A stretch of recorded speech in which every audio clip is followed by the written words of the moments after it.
Assalamualaikum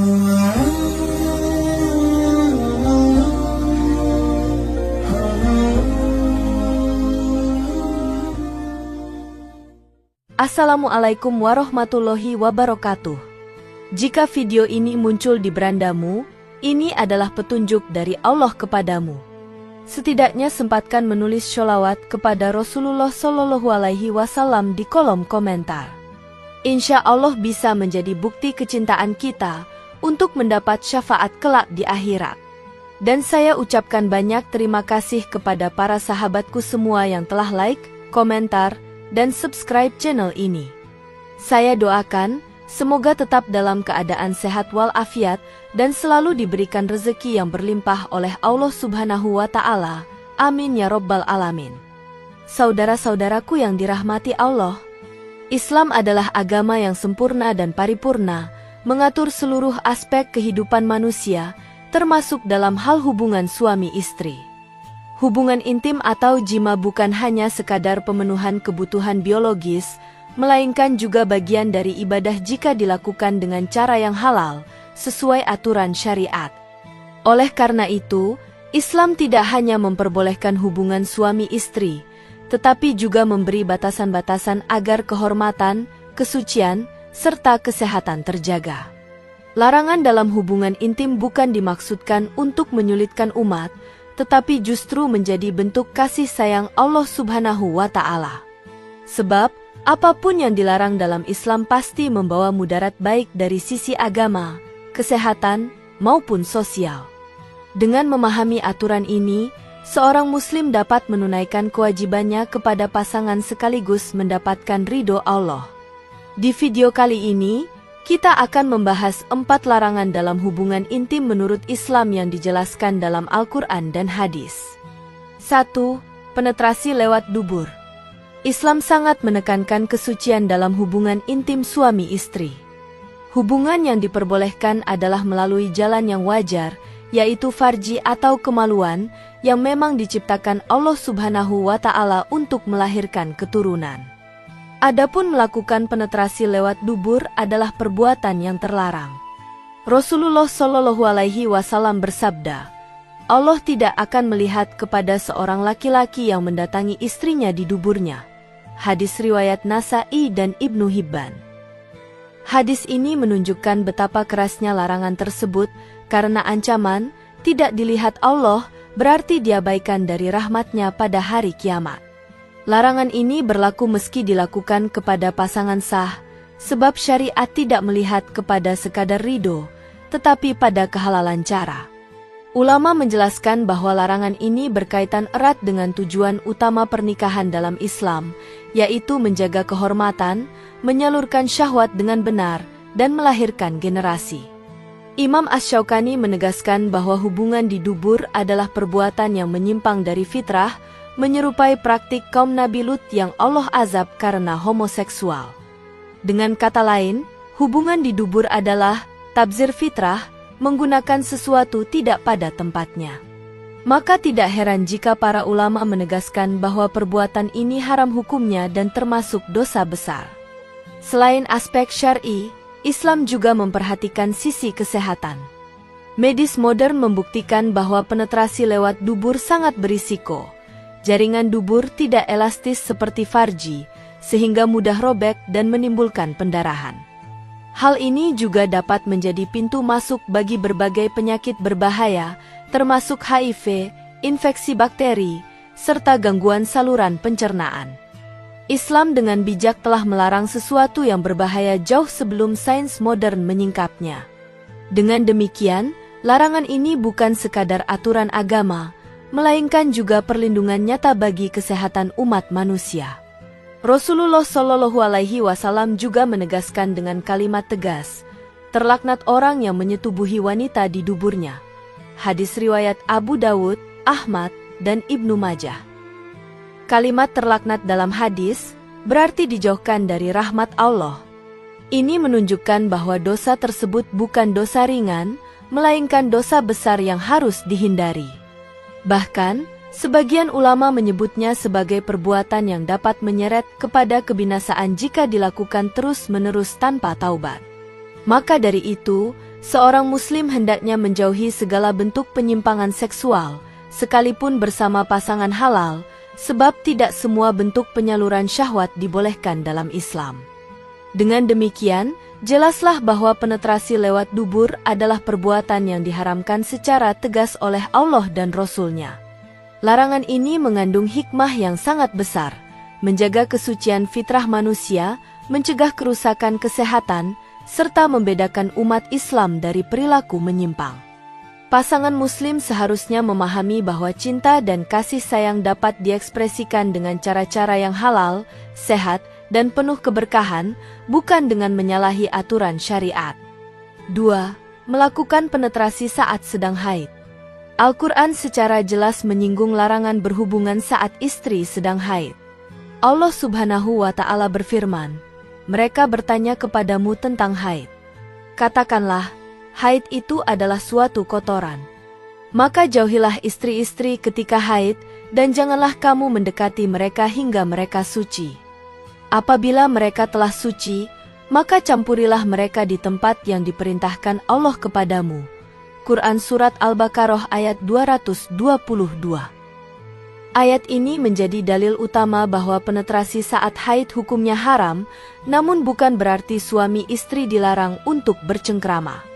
Larangan ini bersifat khusus pada penetrasi di jalan rahim ketika darah haid masih keluar.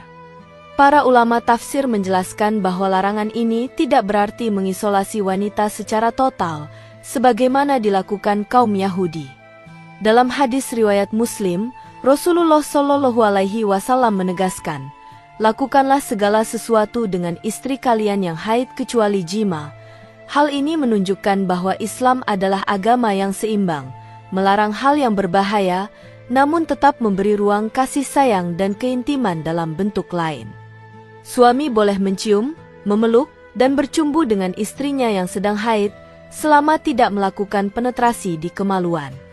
Dari sisi kesehatan, hubungan intim saat haid sangat berisiko. Darah haid adalah darah kotor yang membawa bakteri dan kuman. Jika terjadi penetrasi, darah tersebut dapat masuk ke organ reproduksi suami dan menyebabkan infeksi. Wanita pun berisiko mengalami peradangan rahim, endometritis, atau infeksi saluran kencing. Dengan kata lain, larangan ini selaras dengan hikmah medis, melindungi kesehatan reproduksi suami maupun istri. Disinilah letak rahmat syariat yang mendahului penemuan sains modern. Larangan ini juga memiliki dimensi spiritual. Haid adalah masa di mana wanita sedang dalam kondisi najis besar, sehingga dilarang melaksanakan ibadah tertentu seperti sholat dan puasa. Jika syariat melarang seorang wanita beribadah dalam keadaan haid, maka larangan hubungan intim adalah bagian dari menjaga kesucian ibadah dan rumah tangga. Selain itu, hubungan saat haid menyalahi fitrah tujuan pernikahan, yakni untuk melahirkan keturunan, karena masa haid adalah masa di mana sel telur tidak bisa dibuahi. Maka, perbuatan ini dianggap melawan hikmah penciptaan. Dengan demikian, larangan berhubungan intim saat haid bukanlah bentuk pengekangan, tetapi perlindungan. Islam memberi solusi, menunggu hingga istri benar-benar suci, kemudian mandi janabah, barulah diperbolehkan berhubungan kembali. Dengan cara ini, rumah tangga muslim tetap dapat memelihara keharmonisan, kasih sayang, dan ketaatan kepada Allah tanpa harus menjerumuskan diri pada hal-hal yang diharamkan. 3. Berhubungan seks pada siang hari bulan Ramadan. Puasa Ramadan bukan hanya menahan lapar dan haus, tetapi juga menahan diri dari syahwat. Allah Subhanahu wa Ta'ala berfirman, "Dihalalkan bagi kalian pada malam hari puasa untuk bercampur dengan istri-istri kalian.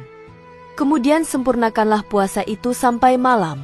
Quran Surat Al-Baqarah ayat 187. Dari ayat ini, jelas bahwa hubungan intim adalah halal di malam hari Ramadan, namun haram di siang harinya. Larangan ini mengajarkan bahwa puasa adalah ibadah yang melatih pengendalian diri dari kebutuhan biologis yang pada dasarnya halal, demi meraih ketakwaan. Jika seseorang dengan sengaja berhubungan intim di siang hari Ramadan, maka puasanya batal dan ia dikenai kewajiban kafarat. Dalam hadis Sahih riwayat Bukhari dan Muslim, disebutkan seorang laki-laki yang mengaku kepada Rasulullah Shallallahu Alaihi Wasallam bahwa ia telah berhubungan dengan istrinya di siang hari Ramadan. Rasulullah Shallallahu Alaihi Wasallam lalu memerintahkan kafarat, memerdekakan budak, jika tidak mampu maka puasa 2 bulan berturut-turut, jika tidak mampu maka memberi makan 60 orang miskin. Ini menunjukkan betapa berat konsekuensi dari pelanggaran ini karena merusak kesucian ibadah yang wajib. Ulama menjelaskan bahwa hubungan di siang Ramadan adalah bentuk pelanggaran yang lebih besar dibandingkan makan atau minum, sebab selain membatalkan puasa, ia juga melibatkan syahwat yang seharusnya dikendalikan. Imam Nawawi menegaskan bahwa kafarat ini menunjukkan kedudukan dosa tersebut yang berat, meskipun ia dilakukan bersama pasangan halal. Maka, seorang muslim harus menjaga dirinya dengan sebaik mungkin agar tidak terjerumus dalam godaan syahwat pada siang Ramadan. Dari sisi hikmah, larangan ini bukan berarti menolak kebutuhan biologis sama sekali, karena Allah memberikan kelonggaran pada malam hari. Justru dengan menahan diri di siang hari, suami istri dilatih untuk bersabar, mengendalikan hawa nafsu, dan lebih fokus kepada ibadah. Hal ini membentuk karakter takwa, yaitu merasa selalu diawasi Allah. Maka, Ramadan menjadi momentum bukan hanya membersihkan perut dari makanan, tetapi juga menyucikan jiwa dari kendali syahwat. Larangan berhubungan intim pada siang Ramadan mengajarkan nilai disiplin dan ketaatan. Syahwat yang halal sekalipun bisa menjadi haram jika waktunya tidak tepat. Maka, seorang muslim yang taat akan menjaga dirinya, menahan hasrat di siang hari, dan menyalurkannya secara halal di malam Ramadan. Dengan demikian, puasa menjadi ibadah yang benar-benar melatih ketakwaan, sebagaimana tujuan yang Allah sebutkan, agar kamu bertakwa. 4. Berhubungan intim saat itikaf di masjid. Itikaf adalah ibadah sunnah yang memiliki kedudukan mulia. Ia dilakukan dengan berdiam di masjid, memutus diri dari urusan dunia, dan fokus mendekatkan diri kepada Allah melalui zikir, doa, tilawah, serta ibadah lainnya.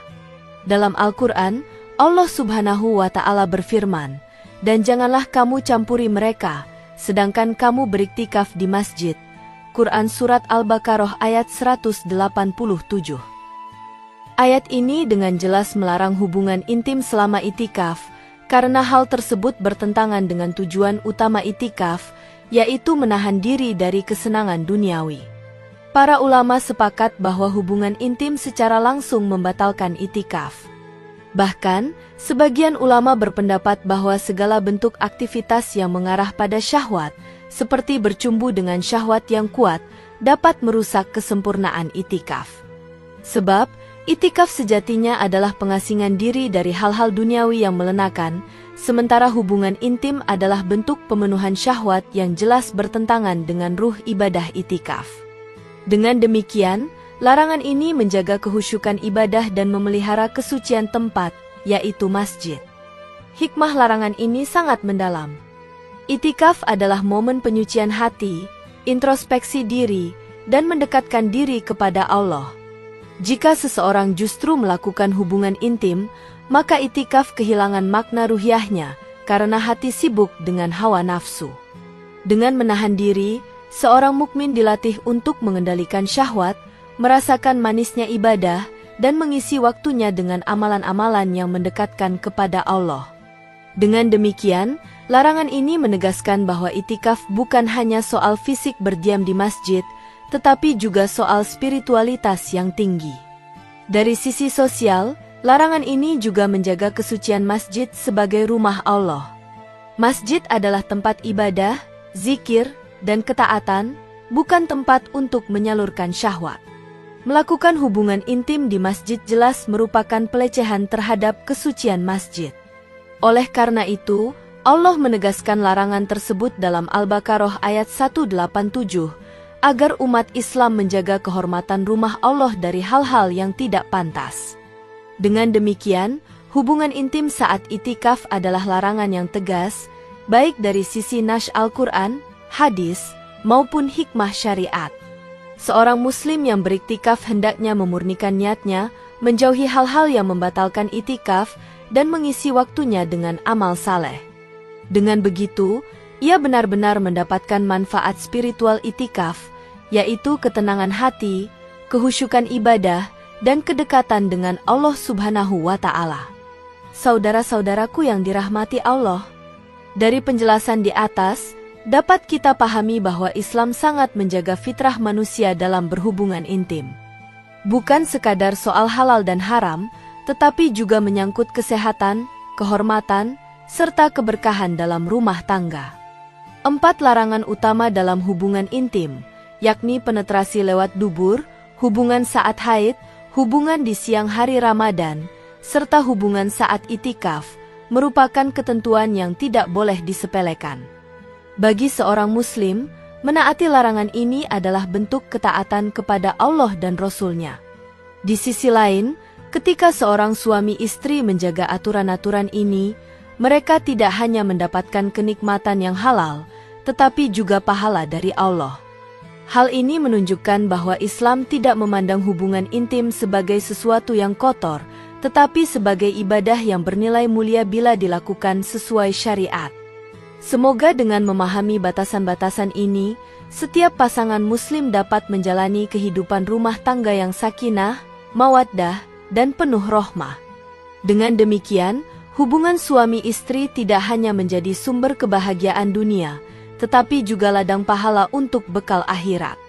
Demikian yang dapat saya sampaikan, semoga yang menyimak video ini sampai akhir, terhindar dari neraka, dan dimasukkan ke dalam surganya.